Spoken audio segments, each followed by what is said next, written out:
El 10 de noviembre de 1975, las aguas heladas del lago Superior se tragaron al SS Edmund Fitzgerald, el carguero más grande jamás construido para navegar los Grandes Lagos. A bordo viajaban 29 hombres. Ninguno sobrevivió. En cuestión de minutos, la embarcación desapareció del radar, sin emitir una llamada de auxilio, sin dejar margen para reaccionar. Fue como si el lago lo hubiera reclamado en silencio, sin testigos, sin piedad. Lo que ocurrió esa noche marcó un antes y un después en la historia marítima de Norteamérica. La magnitud del desastre, la pérdida total, el hermetismo del final, convirtieron al Fitzgerald no solo en una tragedia, sino en un enigma.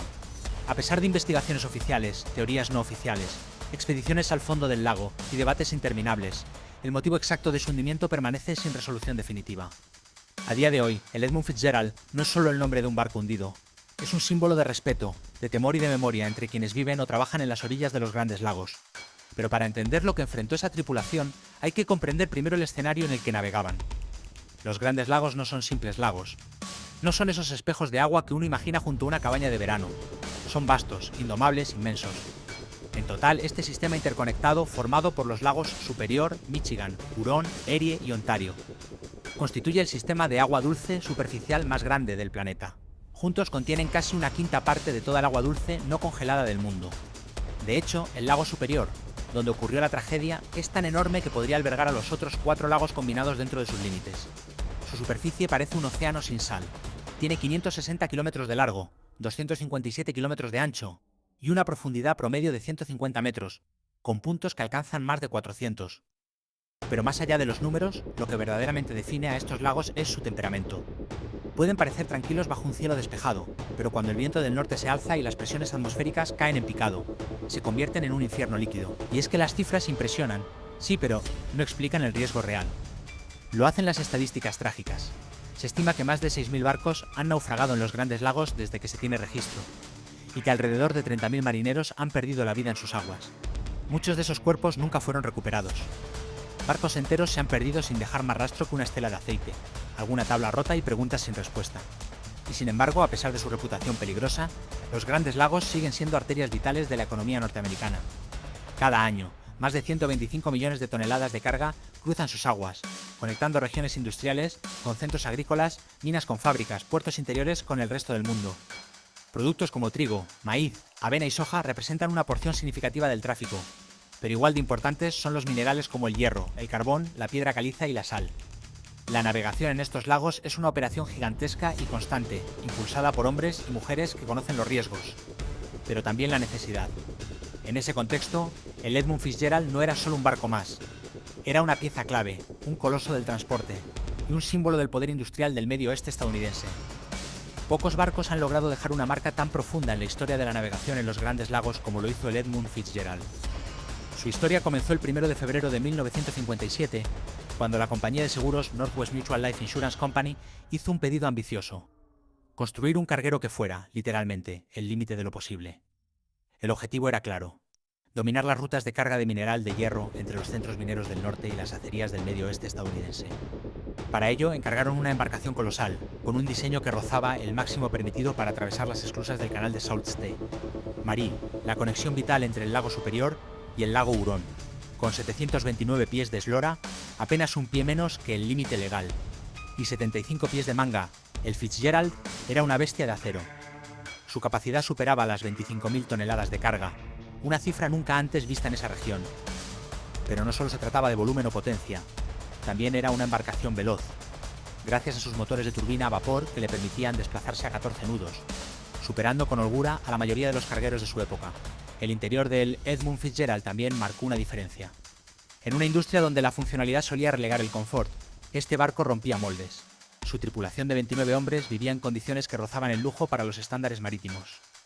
Camarotes con alfombras gruesas, baños privados, sistemas de aire acondicionado, salas de estar con sofás de cuero, cortinas elegantes y ventanas panorámicas que ofrecían vistas impresionantes del lago. Había también áreas recreativas, una lavandería y 2 comedores. Incluso el capitán contaba con una oficina privada y alojamiento comparable al de un hotel. Todo esto hizo que la tripulación lo considerara un honor servir a bordo del Fitzgerald. Era más que un barco. Era una insignia de prestigio para quienes lo navegaban. Cuando finalmente fue botado al agua el 7 de junio de 1958, miles de personas acudieron a presenciar el evento, sin saber que estaban contemplando el nacimiento de una leyenda. Su viaje inaugural en septiembre de 1958 no tardó en hacer historia. En su primera travesía, transportando mineral desde Silver Bay, Minnesota, hasta Detroit, el Fitzgerald rompió el récord de carga en los Grandes Lagos. A lo largo de los años, seguiría estableciendo nuevas marcas de tonelaje, consolidándose como el buque insignia de la flota de carga a granel de la región. Su silueta roja y blanca, elegante y monumental, se volvió familiar para miles de personas en comunidades ribereñas, quienes lo saludaban cada vez que cruzaba un puerto o pasaba por las esclusas. Algunos lo llamaban el Toledo Express, otros el orgullo del lado americano, pero para todos era simplemente el Mighty Fitz. Era sinónimo de fortaleza, de confianza, de dominio sobre los impredecibles Grandes Lagos. Bajo el mando del capitán Ernest McSorley, un veterano respetado por su temple y eficiencia, el barco era considerado prácticamente infalible. Y sin embargo, sería precisamente en su mejor momento, en plena actividad y aún lejos de cumplir su ciclo de vida operativo, cuando ocurriría lo impensable. El 9 de noviembre de 1975, el Fitzgerald se encontraba amarrado en los muelles de carga de la Burlington Northern Railroad, en Superior, Wisconsin. Como tantas otras veces, su objetivo era transportar una carga de 26.116 toneladas de taconita, un mineral esencial para la producción de acero. Su destino: Detroit, Michigan. La operación de carga, compleja y meticulosa, se extendió por varias horas, mientras los ingenieros y supervisores se aseguraban de que la distribución del peso fuese precisa. Un error podría hacer que el barco escorara o que su estructura sufriera tensiones indebidas. A las 14:15 todo estuvo listo. Las amarras se soltaron y el gigante se hizo a la mar una vez más. En ese momento, nadie podía imaginar que esa sería su última salida. A poca distancia, el Arthur M. Anderson, otro carguero de gran porte, seguía una ruta paralela. Ambos barcos intercambiaban mensajes de rutina. El clima, al principio estable, comenzaba a mostrar signos inquietantes. Un frente de tormenta que había sido reportado al sur estaba cambiando de dirección, y los barómetros comenzaron a caer con rapidez. Lo que parecía otro viaje normal entre tantos que había realizado el Fitzgerald, pronto se convertiría en un enfrentamiento directo contra la furia de uno de los inviernos más temibles de los Grandes Lagos. El viento crecía con una violencia casi sobrenatural. Las olas, que por la mañana eran apenas un vaivén incómodo, ahora se alzaban como paredes móviles de agua y espuma, alcanzando alturas de más de 12 pies. El cielo, de un gris metálico, parecía bajar sobre los barcos, y la nieve comenzaba a caer con fuerza. Las condiciones cambiaban minuto a minuto. En respuesta, tanto el Edmund Fitzgerald como el Arthur M. Anderson decidieron desviar su ruta y buscar la relativa protección que ofrecía la costa canadiense. Navegar más cerca del litoral podría mitigar el embate directo del viento, pero todos sabían que era una maniobra desesperada, una carrera contra un sistema climático implacable. Whitefish Bay, el refugio natural más cercano, estaba aún a horas de distancia, y la tormenta ya los había alcanzado. Las comunicaciones por radio entre ambas embarcaciones se mantuvieron constantes. El capitán McSorley, experimentado y metódico, reportó primero que habían perdido algunos equipos de cubierta, luego que el radar había dejado de funcionar por completo. Finalmente admitió que el barco estaba tomando agua. Aquello encendió todas las alarmas. Sin radar y con problemas estructurales en plena tormenta, el Fitzgerald estaba ciego y herido. Desde ese momento, el Arthur M. Anderson comenzó a guiar al Fitzgerald mediante sus propios sistemas de navegación, haciendo de sus ojos una línea vital para su compañero invisible. Pasadas las 19 horas, la situación se tornó aún más crítica. El Arthur M. Anderson ya no podía ver al Edmund Fitzgerald a través de la nevada cerrada. La visibilidad era prácticamente nula. Sin embargo, el radar seguía mostrando su señal, desplazándose lentamente entre las olas, a un rumbo a Whitefish Bay. Pero entonces, algo cambió. El mar había alcanzado un punto de furia pocas veces visto. Olas de 25 pies golpeaban la embarcación, como si intentaran partirla. Y el viento, con ráfagas de hasta 58 nudos, barría la superficie del lago con una violencia devastadora. A esa hora, el capitán McSorley envió su último mensaje por radio. «Estamos aguantando». Fue una frase breve, seca, casi rutinaria, pero cargada de tensión. Minutos después, el Edmund Fitzgerald desapareció del radar.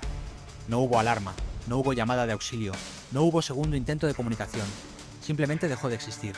El capitán Cooper, al mando del Anderson, intentó establecer contacto por todos los medios.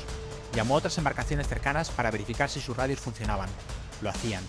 Solo el Fitzgerald permanecía en silencio. A las pocas horas, la guardia costera fue alertada. Algo había ido terriblemente mal, y el peor de los escenarios parecía confirmarse. El barco más grande de los Grandes Lagos se había desvanecido en plena tormenta. Lo que siguió fue una de las operaciones de búsqueda y rescate más intensas en la historia marítima de la región. Helicópteros, buques guardacostas y aviones de reconocimiento fueron desplegados desde bases estadounidenses y canadienses. El propio Arthur M. Anderson fue solicitado para dar media vuelta y volver a la zona del naufragio, una orden que acataron de inmediato, pese a que la tormenta seguía golpeando con furia. Pero el frío, el viento y la oscuridad complicaban cada minuto de búsqueda. A la mañana siguiente, los primeros indicios comenzaron a aparecer. Fragmentos de botes salvavidas destrozados, salvavidas sueltos, trozos de madera, flotando a la deriva. Ninguno de los botes había sido lanzado. Los restos indicaban que fueron arrancados de cuajo. aún asegurados en sus posiciones. Lo más estremecedor fue lo que no se encontró. Ningún cuerpo, ningún sobreviviente. Los 29 marinos del Fitzgerald se habían desvanecido junto con la nave. Pasaron varios días hasta que se logró localizar el casco del barco en el fondo del lago superior, a unos 530 pies de profundidad, gracias a un sonar de barrido lateral. Luego, una expedición submarina confirmó lo que todos temían. El Edmund Fitzgerald estaba partido en dos, yaciendo como una tumba abierta en la oscuridad del fondo lacustre. Desde Marítima Informa, queremos agradecerte profundamente por habernos acompañado hasta el final de esta historia. Sabemos que no ha sido un relato fácil. El Edmund Fitzgerald no es solo un caso de estudio o una anécdota histórica. Es una herida abierta en la memoria colectiva de los grandes lagos, una lección sobre la fragilidad humana frente a las fuerzas indomables de la naturaleza. En nuestro canal nos dedicamos a rescatar historias como esta, a explorar los misterios del mar y de la navegación, no solo con datos y fechas, sino con respeto, con profundidad y con humanidad. Porque detrás de cada naufragio, de cada barco hundido, hay vidas, decisiones, emociones y consecuencias que merecen ser contadas con rigor y sensibilidad. Si este vídeo te conmovió, te invitamos a suscribirte, a dejar tu comentario y a compartirlo con quienes valoran la historia marítima tanto como nosotros. En Marítima Informa, creemos que el conocimiento del pasado es la mejor brújula para navegar el presente. Nos vemos en el próximo viaje. Hasta entonces, marineros, que el viento siempre sople a vuestro favor.